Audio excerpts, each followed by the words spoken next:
அரங்கத்தில் இருக்கும் அனைவருக்கும் இறைவன் புறத்திலிருந்து சாந்தியும் சமாதானம் உண்டாகட்டும். சினிமா தொடக்க காலகட்டத்தில் நடிகர்களுக்காக பார்க்கப்பட்ட சினிமா தான் இருந்தது. தியாகராஜ பாகவதர், சின்னப்பா தேவர், அப்புறம் எம்ஜிஆர், சிவாஜின்னு. அதற்கு பின்னால் கொஞ்சம் காலம் கழித்து இயக்குநர்களுக்காக ஒரு சினிமா, இந்த இயக்குனர் பேரை பார்த்தாலே அந்த படம் நல்லா இருக்கும்ன்ற ஒரு நம்பிக்கையை ஏற்படுத்திக்கிட்டு இருந்தது. அது கேஎஸ் கோபாலகிருஷ்ணன் காலகட்டத்திலேருந்து அப்படியே மாறி அப்புறம் பாலச்சந்தர், பாரதிராஜா படம். அது ஹீரோ யாருன்னா கிடையாது, பாரதிராஜா படம், பாலச்சந்தர் படம். இந்த காலகட்டத்தில் தயாரிப்பு நிறுவனங்களும் சில முக்கியமான ஒரு பங்கெடுப்பு செஞ்சது. அது சத்யஜோதி படம் நல்லாயிருக்கும். சத்யா மூவிஸ் வேறையாக இருக்கும், சத்யஜோதி. இப்போ ஏவிஎம்னா அது ஒரு கமர்ஷியல் சினிமாவாக இருக்கும், அந்த பிராண்டு வேறு. ஆனால் நல்ல படங்கள் இப்போ சத்யஜோதி இருக்கும், சூப்பர் குட் படம் அப்படின்னு. அது மாதிரி ஆஸ்கார் மூவிஸ்னு ஒரு கம்பெனி இருந்தது, பாஸ்கர்னு ஒரு டைரக்டர். அவர் படங்கள் தீர்ப்புகள் திருத்தப்படலாம், தண்டிக்கப்பட்ட நியாயங்கள், பௌர்ணமி அலைகள், சூளம், இதெல்லாம் பண்ணியிருந்தார் அவர். அவர் ரஜினி சார் வச்சு பைரவி படம் கூட டைரக்ட் பண்ணார். அந்த கம்பெனியோட பேர் பார்த்தோன்னே படம் நல்லா இருக்குன்னு தோணும். அதற்கு பின்னால் இப்போது அந்த இடத்த நீலம் ப்ரொடக்ஷன்ஸ் பிடிச்சிருக்கு.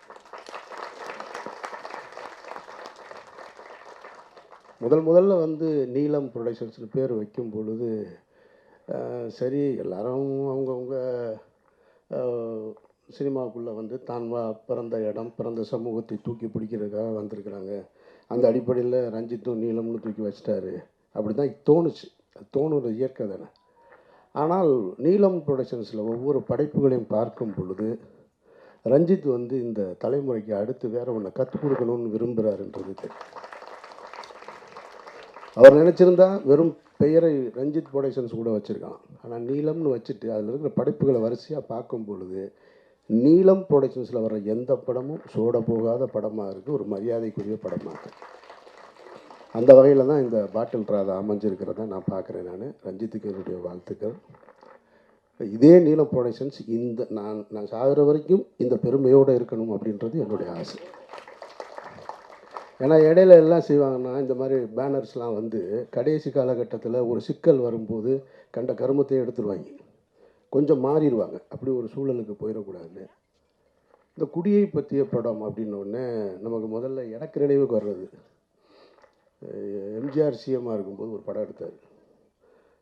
தேங்காய் சீனிவாசன் அவர்கள் ஹீரோவாக நடித்து நான் குடித்து கொண்டே இருப்பேன் அப்படின்னு ஒரு படம். அது ஒரு பிரச்சார படம் மாதிரி பண்ணியிருந்தாங்க. ஆனால் அந்த படம் குடியின் தாக்கத்தை சொல்லிச்சா நமக்கு அப்படின்னு கேட்டால் அந்த படம் சொல்லலை. அப்படி ஒன்று அந்த படத்தை பார்த்துட்டு யாரும் திருந்தினானா அப்படின்னு கேட்டால் எனக்கு தெரிஞ்சு திருந்துருக்கு வாய்ப்பு இல்லை. அந்த படமும் அப்படி தான் இருந்துச்சு. அது தேங்காய் சீனிவாசன் போல் ஒரு சீனியர் நகைச்சுவை நடிக்கும்போது அது சேரலை. அதோட மேக்கிங் அன்றைய காலகட்டத்தில் வச்சு. அதுக்கு பின்னாடி நான் குடியை பற்றி ரொம்ப சிலாகிச்சு பார்த்த படம் 2016 ஸ்பிரிட்டுன்னு ஒரு மலையாள படம், மோகன்லால் சார் நடிச்சது. அந்த படம் பார்த்துட்டு கருப்புள்ளியப்பன் தான் அந்த படம் பார்த்துட்டு ரொம்ப நல்லா இருக்குதுங்க பாருங்கன்னாரு. எனக்கு படம் பார்த்த உடனே அந்த படம் ரொம்ப பிடிச்சி போய் அந்த படத்தோட ரைட்ஸ் வாங்கிட்டேன். நான் போய் அந்த ரைட்ஸை வாங்கிட்டு ரீமேக் படம் பண்ணுற ஐடியாவே கிடையாது லைஃப்பில். எந்த கதையாக இருந்தாலும் நல்லதோ கெட்டதோ குப்பை கதையோ நம்ம கதையிலே எடுத்துருவோன்னு சரி முதல் முறையாக இந்த ஸ்கிரிப்டை ரீமேக் பண்ணலான்னு சொல்லிட்டு அதை வாங்கி வச்சுக்கிட்டு ஒவ்வொரு ஹீரோவாக அப்ரோச் பண்ணேன். எனக்கு தெரிஞ்ச எந்த ஹீரோ ஒத்துக்கலை.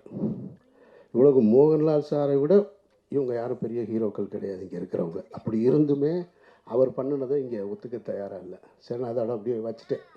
சரி, அப்புறம் என்றைக்காவது நம்மளே நடிச்சுக்கிடுவோம் அந்த படத்தை அப்படின்னு முடிவு பண்ணிட்டு, சரி இந்த பிரச்சனைலாம் முடியும் போது அதுக்கப்புறம் ஸ்டார்ட் பண்ணணும்னு அப்படியே காலம் கடந்து போயிட்டே இருந்துச்சு. இதுக்கிடையில் ஒரு 2-3 வருஷத்துக்கு முன்னாடி அதே மலையாளத்தில் வெள்ளம்னு ஒரு படம் ஜெயசூர்யா நடிச்சது. ஒரு குடியோட கொடுமையை, ஒரு குடி நோயாளியை பற்றி. சரி, நான் அந்த படத்தை ஸ்பிரிட்டு தான் எடுக்கலை, இதை வாங்கி உடனே எடுத்துருவோம். ஏன்னா அதில் கொஞ்சம் மெஜஸ்டிக் லுக்கு ஸ்பிரிட்டில் மோகன்லால் சார் பண்ணது. இப்போ மோகன்லால் சார் பண்ணதை நம்ம போய் பண்ண முடியாது. ஒரு பெரிய ஒரு ஸ்டைலாக இருக்கிற ஒரு எஜுகேட்டட் போல் இருக்கிற ஒருத்தவங்க இருந்தால் தான் சரியாக இருக்கும். ஒரு பெரிய சிந்தனையாளன் குடி நோயாளியாக எப்படி இருக்கான், அவன் தன்னை குடி நோயாளின்னு ஒத்துக்கிறானா இல்லையான்றது தான் அந்த படத்தோட கதை.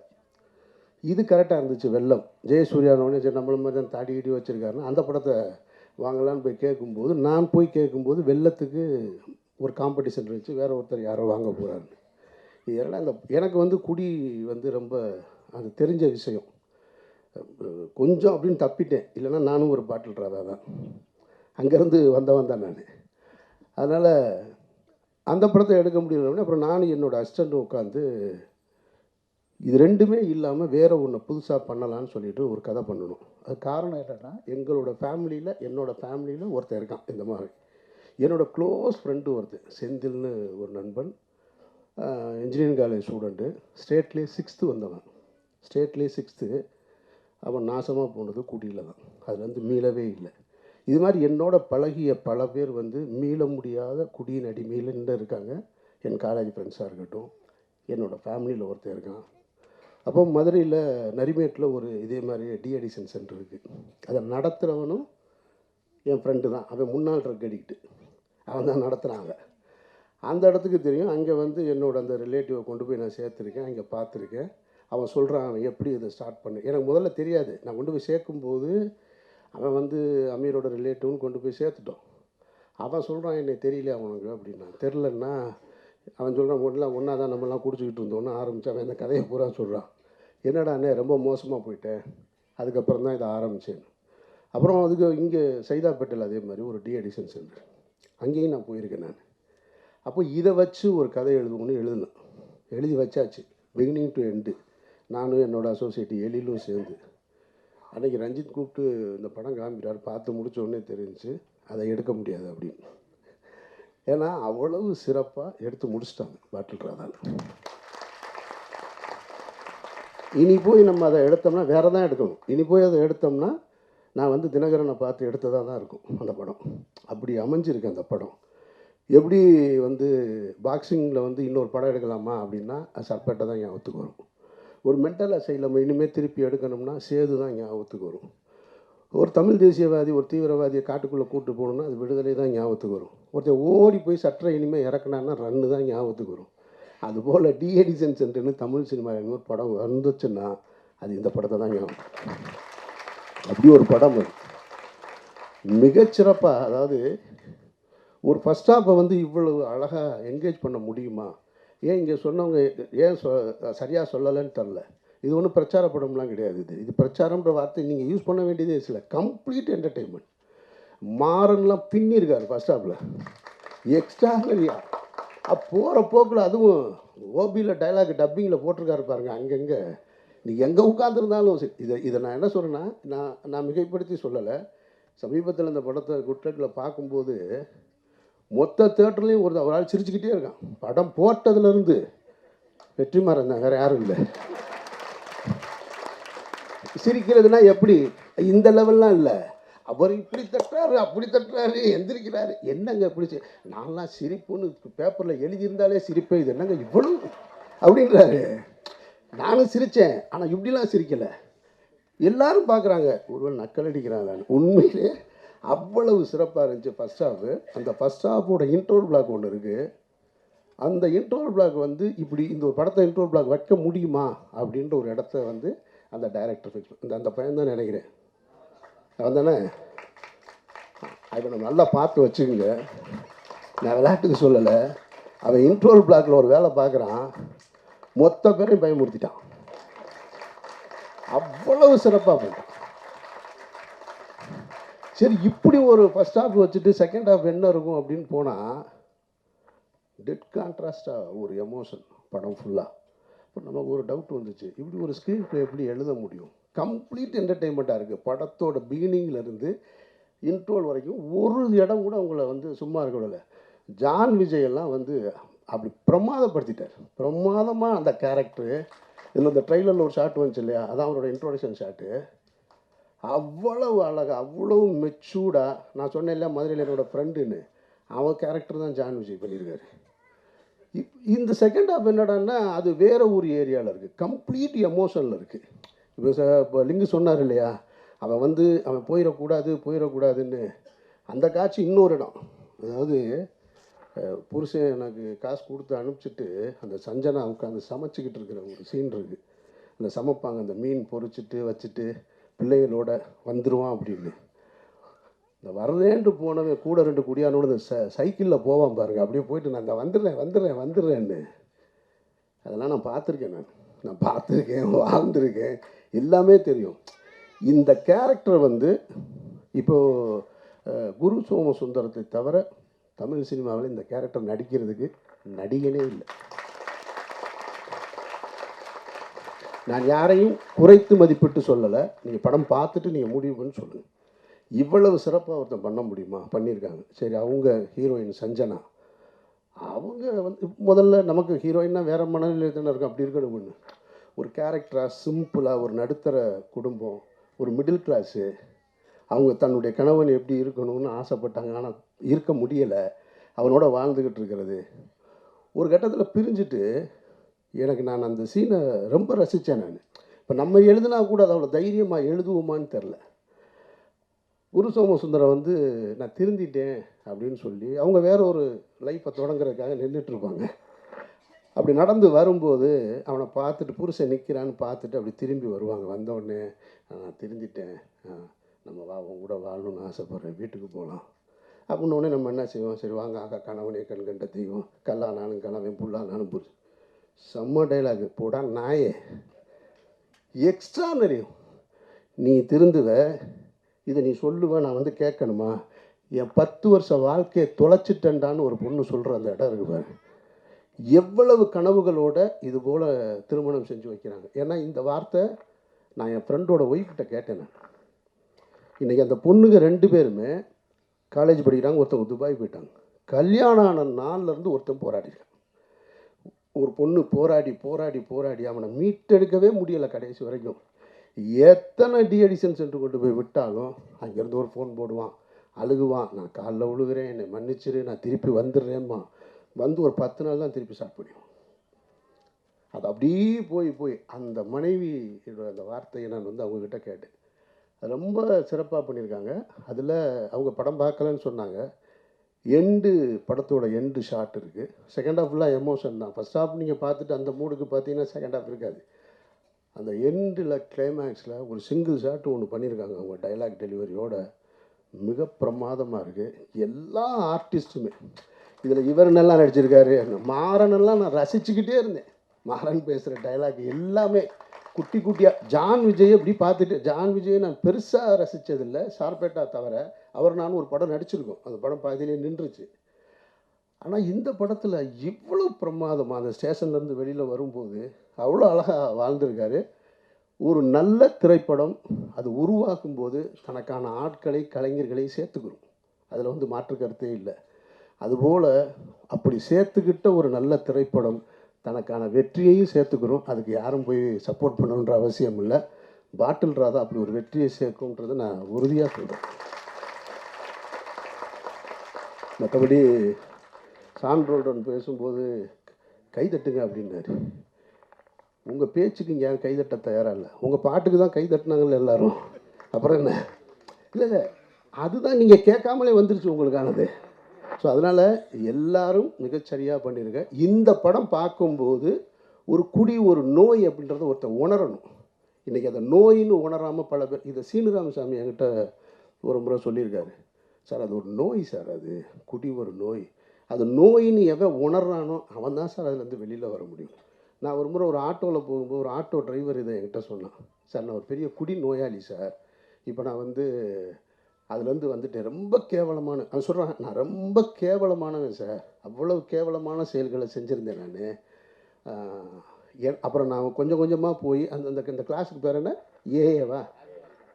ஏஏ. அந்த ஏஏ கிளாஸுக்கு போய் அவன் சொன்னான் என்கிட்ட, இப்போ நான் வந்து கிளாஸ் எடுக்கிறேன் சார். நான் போய் அந்த மானக்கேடான விஷயத்துலேருந்து ஒரு மனுஷன் எவ்வளவு அவமானப்பட முடியுமோ அந்த அவமானத்துலேருந்து மீண்டிருக்கேன்னு சொன்னால், அதுபோல் இந்த படம் பார்க்குறவங்க மீளலும் அப்படின்ற ஒரு நம்பிக்கை இருக்குது. அதுக்கான படமாக பாட்டில் ராதா அமைஞ்சிருக்கான்னா நான் மிகைப்படுத்தி சொல்லலை, படம் சத்தியமாக அமைஞ்சிருக்கு.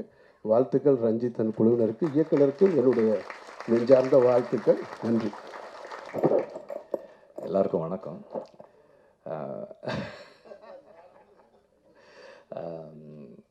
படத்தில் கதை இருக்கிறது எல்லாருக்கும் சொல்கிறதுக்கு தான்.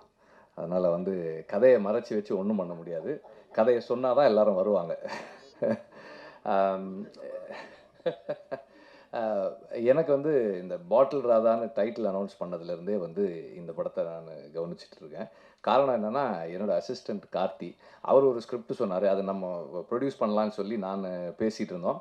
அதுவும் இதே மாதிரி ஒரு ரீஹாபிலிட்டேஷன் சென்டர் பற்றின ஒரு ஸ்கிரிப்ட். நிறைய விஷயங்கள், நிறைய அதில் நான் நிறைய கற்றுக்கிட்ட விஷயங்கள் இருந்தது. அந்த அந்த ஸ்கிரிப்டை பற்றி பேசும்போதெல்லாம் நான் நிறைய தெரிஞ்சுக்கிட்டது, கற்றுக்கிட்டது இருந்தது. அண்டு இந்த படம் பார்த்ததுக்கப்புறம் அமீர் சொன்ன மாதிரி தான், அந்த படம் பண்ண முடியாது. எல்லாருமே வந்து நம்ம எல்லாருமே ஏதோ ஒரு விதத்தில் ஏதோ ஒரு அடிக்ஷனுக்குள்ளே தான் இருக்கிறோம். இன்றைக்கி எல்லாருமே ஏதோ ஒரு அடிக்ஷனுக்குள்ளே இருக்கோம். எனக்கு ஆல்கஹால் அடிக்ஷன் இல்லை, பட் எனக்கு வந்து நிக்கோட்டின் அடிக்ஷன் இருந்தது. இன்றைக்கி நம்ம எல்லாருமே டிஜிட்டல் அடிக்ஷனில் இருக்கிறோம். ஒரு ஒரு ஒரு இன்ஸ்டாகிராமையோ இல்லை ஒரு ஒரு யூடியூபையோ நம்ம ஸ்வைப் பண்ணும்போது we get a hit, we get a high, அந்த அடிக்ஷனில் இருக்கிறோம். ஸோ அடிக்ஷன் வந்து சமூகத்தில் எல்லா காலகட்டத்திலையுமே இருந்திருக்கு. அது இல்லாத காலமே இல்லை. இன்னைக்கு ரொம்ப அதிகமாக இருக்குது. குறிப்பாக குடி நோய், அந்த அந்த டேர்ம் குடி நோயின்ற டேர்ம் வந்து எனக்கு கார்த்தி மூலமாக தான் தெரியும். அதை அண்டர்ஸ்டாண்ட் பண்ணுறது ரொம்ப முக்கியம். அவரும் சொன்னார், குடிக்கிறதுக்கும் குடி நோயாளியாக இருக்கிறதுக்குமான வித்தியாசம். அதை வந்து இது ரொம்ப அழகாக பேசுது. இப்போ ஒரு ஒரு 25 வருஷத்துக்கு முன்னாடி, ஒரு 30 வருஷத்துக்கு முன்னாடினா, ஒரு ஊரில் அல்லது ஒரு ஒரு ஒரு தெரு இருக்குன்னா, அதில் வந்து ஒரு 5 வீட்டில் இருக்கிற ஆண்கள் குடிப்பாங்க. ஒரு வீட்டில் இருக்கவர் வந்து இந்த மாதிரி குடிநோயாளியாக இருப்பார். இன்றைக்கி வந்து ஒரு தெருவில் ஒரு வீட்டில் இருக்கவர் குடிக்காமல் இருந்தாலே பெரிய விஷயமா இருக்குது. தெருவில் 10 குடிநோயாளிகள் இருக்கிறாங்க.